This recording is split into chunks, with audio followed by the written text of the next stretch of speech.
Baiklah, selamat pagi, siang, dan malam semuanya dimanapun Anda berada. Yang saya hormati para dosen pembimbing dan para juri sekalian. Di sini kami dari kelompok startup bisnis yang bernamakan Renoplan.co ingin mempresentasikan background dan tema startup yang kami ambil. Oke, next. Misi. Di sini misi kami adalah memberikan kepercayaan, trust, dan kepuasan Statify untuk para customer akan pilihannya sendiri. Oke, next. Problem atau masalah, itu yang pertama susah mendapatkan interior design yang ahli dan terpercaya. Terus yang kedua adalah merasa ragu karena kurangnya kepercayaan terhadap interior design. Terus yang terakhir, yang ketiga, ketidaksesuaian harga karena seringkali mendapatkan jasa dan dengan harga yang tidak terjangkau.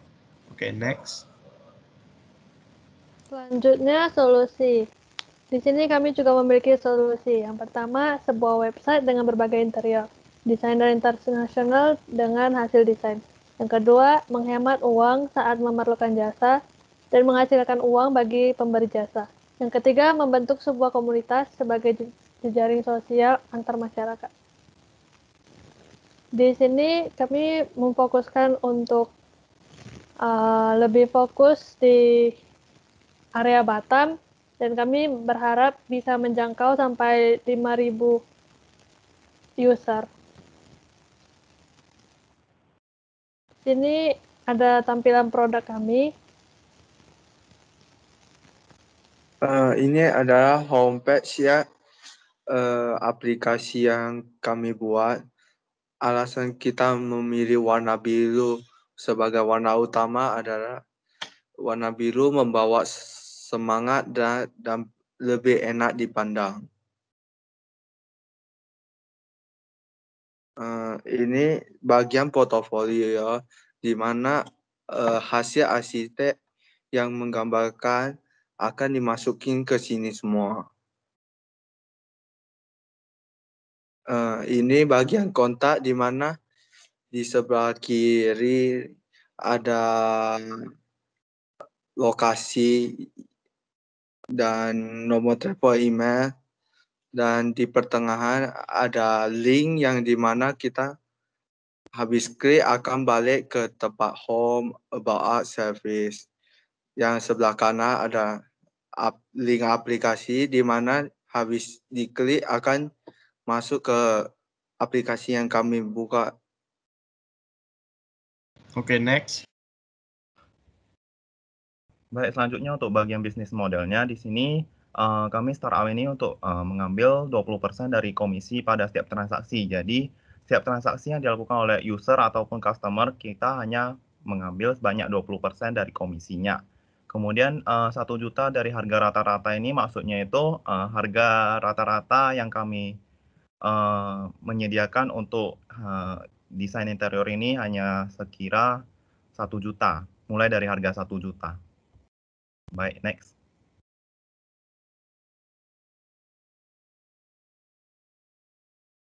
Baik, ini untuk bisnis model atau lean canvas-nya. Di sini kita bisa lihat ada problemnya, itu susah untuk melihat mencari profesional interior designer dengan harga yang terjangkau, dan juga untuk susah untuk mendapatkan extra cash untuk kehidupan dengan service yang disediakan.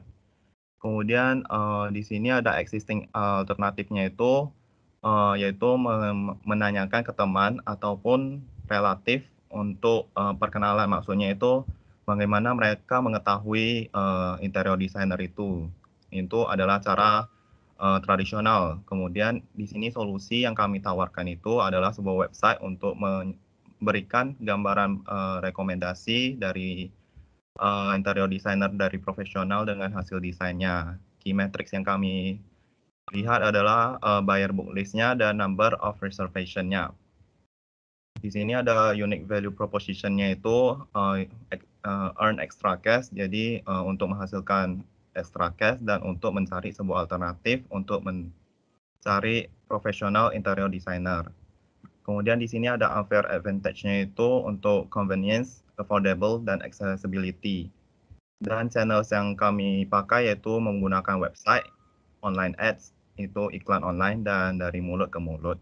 Dan customer segment kami itu ada dari buyer itu yang membeli, dan seller itu yang menjual jasanya.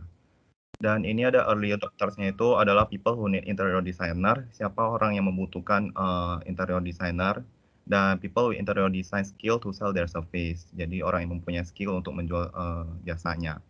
Di sini ada cost structure-nya itu people cost, advertising, sama website improvement. Jadi kita hanya fokus ke 3 cost instructor ini. Kemudian ada revenue streams-nya ini ada booking fee. Jadi kita ambil revenue ini dari booking fee-nya dan 20% dari profit interior design seperti yang saya sampaikan sebelumnya. Baik, next. Di sini market adoption, adopsi dari market. Jadi startup ini kami memfokuskan pada 3 adopsi market. Yang pertama itu sosial media. Jadi dengan berkembangnya era, kami lebih fokus untuk bergerak aktif pada sosial media, di mana kita lebih fokus ke berbasis iklan. Kemudian partnership, jadi kita akan melakukan hubungan kerjasama dengan perusahaan interior designer lain. Dan ketiga itu yaitu meningkatkan SEM dan SEO, jadi pada website kami, sehingga website yang kami buat dapat lebih dijangkau oleh masyarakat luas. Baik, next. Oke, next, ini adalah bagian competition, akan dilanjutkan oleh teman saya, Sela. Baik, terima kasih Henry. Oke, kali ini saya akan membahas tentang competition. Oke, next slide. Di sini ada kompetisi yang dimana startup yang telah kita buat itu ada kemiripan dengan startup yang lainnya. Di sini saya dilihat terdapat 6 startup yang berasal dari luar negeri. Contohnya ada Decoris, Heavenly, Roomlift, Moodsi, Pottery Barn, sama Space Choice. Oke, next. Kemudian dari sini kami bisa membedakan di mana kami sebagai Renoplan dengan kompetitor-kompetitor lainnya. Nah, yang telah kami bedakan itu dari cara terjangkaunya, lokalnya, mahalnya, dan bukan lokal. Di sini yang membedakannya adalah Renoplan berada di tengah-tengah dari terjangkau dan lokal. Maksudnya adalah Renoplan ini merupakan memberikan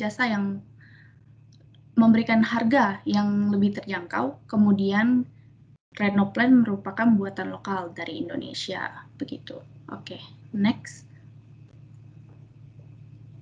Dari sini ada testimoni. Testimoni ini merupakan kuesioner yang kita sebarkan kepada orang-orang terdekat, dan ada juga disebarkan ke berbagai daerah juga untuk melihat gimana sistem yang telah kita buat, startup yang kita buat.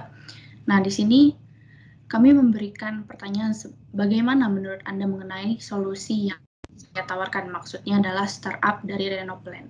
Nah, tanggapannya itu merupakan tanggapan yang positif ya, dan kita mendapatkan respon yang cukup bagus. Jadi hanya itu aja sih, tidak ada bagian yang negatifnya, masih bagian yang positif.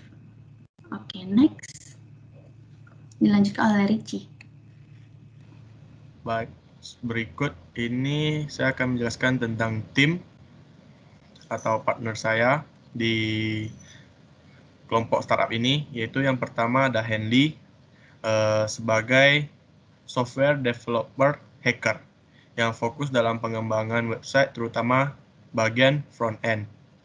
Lalu yang kedua di sini adalah ada William Ali, sama seperti Henry, software developer hacker, fokus dalam pengembangan website, terutama bagian back end. Lalu yang di sini ada saya sendiri, Richie Marlon, sebagai hustler, fokus dalam pengembangan bisnis seperti pembahasan proposal dan analisis bisnis pasar. Lalu yang keempat ada Sela Ong sebagai user interface designer hipster yang fokus dalam pengembangan desain website dari UI hingga UX. Lalu yang terakhir ada Joyce Krisi sama seperti Sela sebagai user interface designer hipster fokus dalam pengembangan desain website dari UI hingga UX. Oke, sekian presentasi dari kami. Jika ada kata-kata yang salah, mohon dimaafkan, dan terakhir saya ucapkan terima kasih.